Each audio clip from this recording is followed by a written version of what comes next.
Let's go for solving the examples under the journal bearing. I am taking one example here.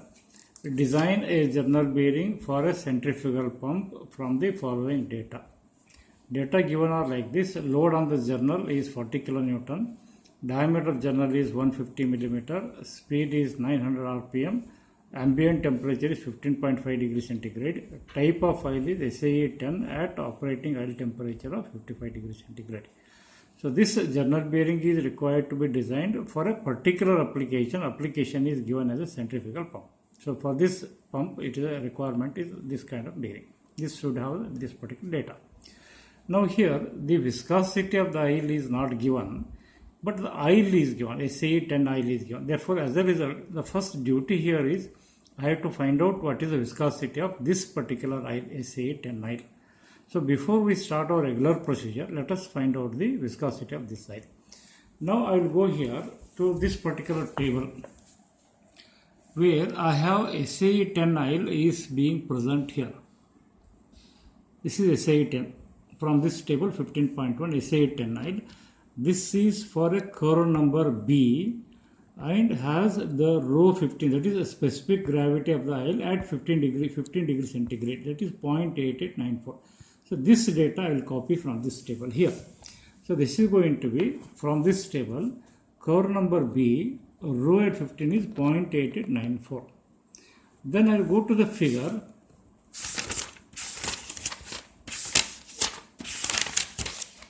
You can refer to this figure. This is the temperature versus viscosity of the oil. The property is as the temperature increases, viscosity decreases. The curves are given here, K, J, I, H, G, like that, A, B, given. So in my application, curve number B, that is going to be this particular curve. 55 degrees centigrade that comes here. So at the top 40, 60, 80, 100, then again 100, 110, like that it continues. If you see the y-axis, this is viscosity in Seybold second, universal second. This also viscosity, but it is a kinematic viscosity in centistrokes. Both are nothing but viscosity. This is kinematic viscosity, this is Seybold second. This is about the graph. Now the given condition here is, I have been given SAE 10 oil at 55 degrees centigrade. So 55 degrees centigrade will come just before the 60. I have to move down vertically till I touch the curve number B. Then I move horizontally, so somewhere I will get about 20 centistrokes on the right side y-axis. So this is exactly 20. So this is what I copied here from the graph. For at 55 degrees centigrade, referring to curve B, kinematic viscosity Zk, K is a kinematic suffix here, that is called 20 centistrokes. Then I have an equation to convert. You can refer to this equation here. Equation to convert rho at 15 to rho at the desired temperature of 55 degrees centigrade. So rho 15 minus 0.0063 T minus 15. This is the equation.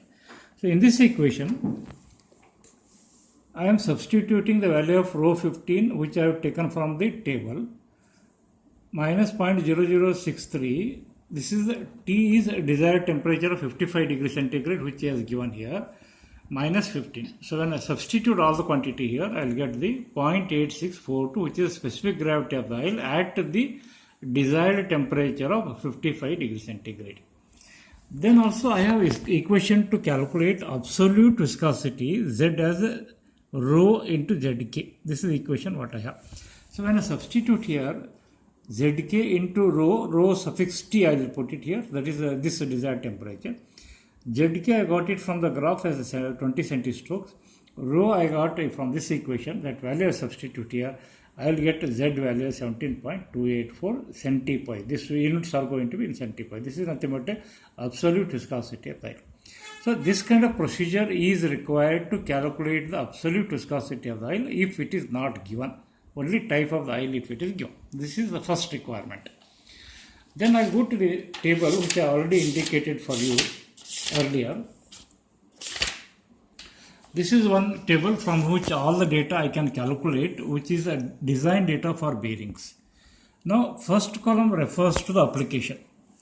Application, if I continuously see all these things, I find the centrifugal pump over here in the 17th serial number. So the application given to me in the example is centrifugal pump. Therefore, according to this centrifugal pump application, L by D ratio from the last, what I have here in the title as L by D, I will get the value as 1 to 2. This is maximum value. So, when I take that value L by D 1 to 2 from the table for centrifugal pump application, out of this range, I am assuming L by D is 1.6. So, any student can assume any value in this particular range. Therefore, one particular value which I have taken is 1.6. Therefore, from this equation, L is going to be 1.6 times the diameter. So, 1.6 times the diameter is given as 150. So, it comes as a 240. So, this is going to be length of the bearing. D is the diameter of the bearing. Both the parameters you are able to know here. That means the geometry of the general bearing has been already designed. Your duty next is to verify these dimensions at different particular equations. Then I go for calculating the bearing pressure. P is equal to W divided by L into D. So this equation also we have seen in the previous class.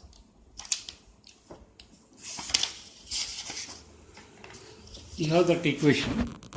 P is equal to W by 2R into L, equation number 15.6. See, 2R is nothing but a diameter, therefore it is L into D. L into D is nothing but a projected area.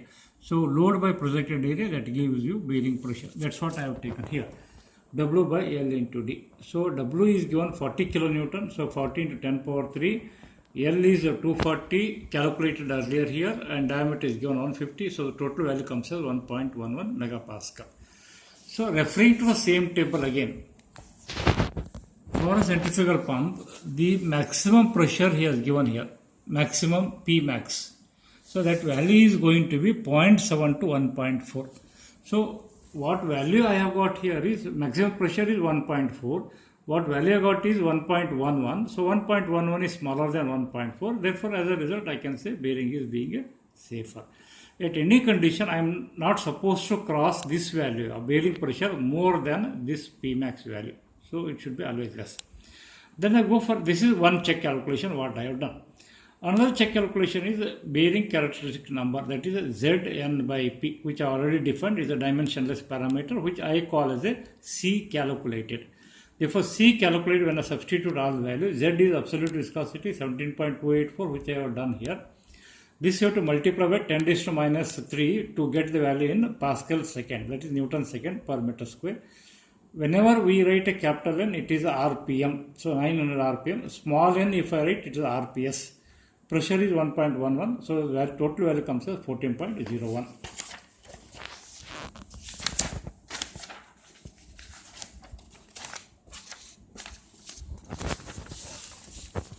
Then from the table, again, referring to this table, minimum Zn by P he has given. This is the minimum requirement where friction is being minimum.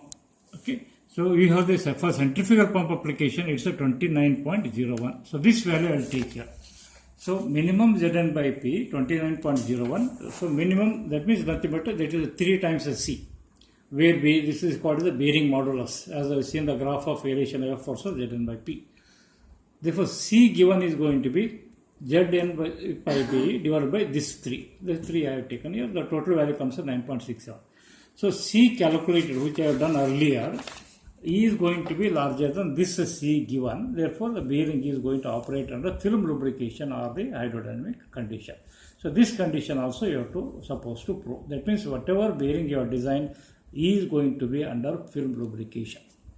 Then I go for calculation of the coefficient of friction to calculate the loss of power. So, coefficient of friction equation we have seen already. So, this is the equation 15.4b, Ka Zn by P R by C into 10 raised to minus 10 plus delta F. So, from this table again, for centrifugal pump application, R by C, last but one column you can see, this is R by C by R, C by R value 0.0013. If C by R value is not given in the example, so this kind of value we can assume it over here. So C by R 0.0013 from the table. Delta F is whatever I have is side leakage factor, that is 0.002 for L by D ratio 1.6. So below that equation only you can find the delta F is 0.002 for bearing having L by D of 0.75 to 2.8. So my value of L by D, which I assumed is 1.6, which comes within this range.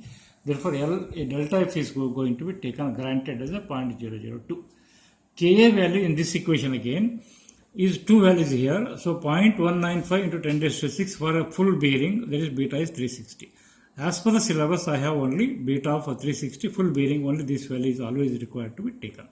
So when I substitute all values here, K is 0.195, 10 power 6, Z is into 10 raised to minus 3, centipoise in 10 raised to minus 3, that will give me Newton second per meter square.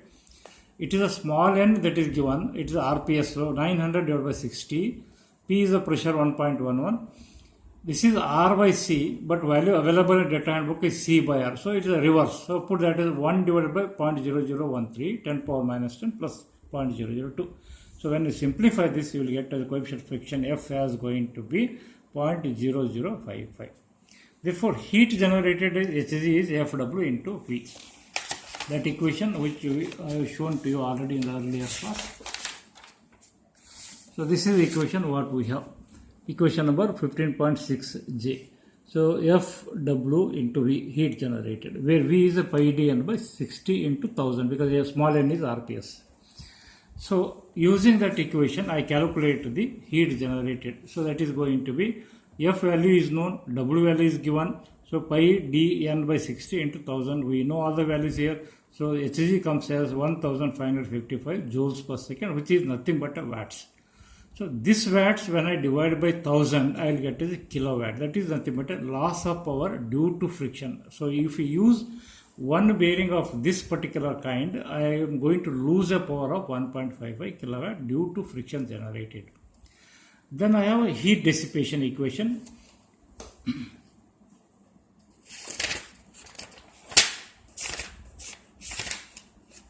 So heat dissipation equation you can see here. HD as a Kp into AP. AP is the projected area, that is L into D in millimeter. To convert that in meter square, so 10 raised to minus 6. Where this Kp, I have equation here. Tb minus Ta plus 18 whole square divided by small kp. So this small kp is given here 0.273 for well ventilated bearing. So always I have to keep this value fixed in the denominator. This Tb minus Ta is nothing but Tb stands for temperature of bearing surface, Ta is the ambient temperature or room temperature. This is by experimentally it is given as half of T0 minus Ta, where T0 is operating oil temperature, Ta is the ambient temperature. So from the given data, I have the T0 value, operating oil temperature given to me as 55, room temperature given to me as 15.5. If room temperature is not given in the example, you can assume suitable as 20 to 25 degree, round about that range, room temperature. So from this value, I will get as a 19.75. When I substitute that value in this equation, it is 19.75 plus 18 whole square divided by 2.273, I will get as a 5220. So this value you substitute in this entire heat dissipation equation. So you will get as a 5220 L into D 10 power minus 6. This L into D has to be in millimeter because there is an equation to convert that as into meter square 10 raised to minus 6. So this total value comes as 187.92 joules per second. So when you compare the value here, heat generated is 1555, heat dissipated is 187. So this value is larger than this value. So Hg is greater than Hd. Actual design, I should have Hd greater than Hg. Then only design is going to be safer. Now I am getting is a reverse, which means that temperature keeps on increasing, friction keeps on increasing, temperature keeps on increasing, means that viscosity of the keeps on decreasing. Then there is going to be failure of the bearing.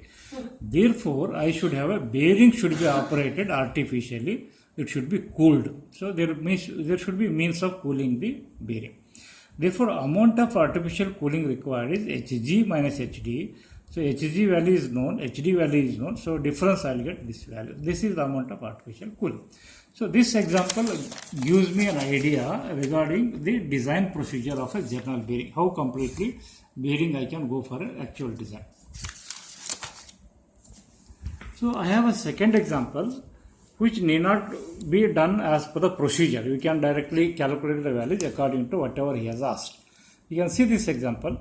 This is the second example what I am dealing now. A full journal bearing of 50 mm diameter, 100 mm long, has a bearing pressure of 1.4 megapascal. Bearing pressure is given here. The speed of the journal is 900 rpm and the ratio of journal diameter to diameter clearance is 1000. Bearing is lubricated with oil whose absolute viscosity of the operating temperature is 75 degrees centigrade, may be taken as 11 centipoise. Room temperature is 35 degrees centigrade. Find the amount of artificial cooling required, mass of the lubricating oil required if the difference between outlet temperature of the oil is 10 degree and takes a specific heat of the oil as 0.45. So here you need not do the journal bearing design as per the procedure which are done in the first example. It is only as per the whatever he has asked, we can directly attempt it. So for doing this, I am going for, since the bearing pressure P is W by L into D, so therefore load carried W is P into L into D. So P is given, length is given, diameter is given. So I can calculate the load carried by the bearing is 7000 Newton. So here bearing is directly given, L into D is given. So I need not calculate L into D separately. Then R by C or D by C, this is 1000 given in the example. This is the value what is given. So that value I will copy here. Therefore I substitute all the value in the coefficient of friction equation which I already studied in the first example. K value is being fixed, delta F is 0.002 for L by D of maximum is 2. So because 100 by 50 given, so it's 2. Therefore when I put all the values here, I will get as the coefficient of friction as this value. Then we substitute this value in the heat generated, that is FW into V. F value you have calculated here, W is calculated also, V is pi dn by 60, all values we know. Then it comes as 70.892 joules per second. Similar way to first example, heat dissipated is Kp into AP, Kp into L into D into 10 power minus 6. We also know Tb minus Ta is half of T0 minus Ta, that is half of operating oil temperature given in the example as 75, room temperature also given as 35, so this total value comes as 20 degree. Therefore Kp, when I substitute that value in the equation, I will get as 20 plus 18 whole square by 2.273, you will get this value as Kp. So HD comes as 26. So here also I have heat generated is larger than heat dissipated. Therefore I require an amount of artificial cooling Hg minus HD. It comes as 70.892. So minus this value, it comes total as 44.46. To calculate the second data,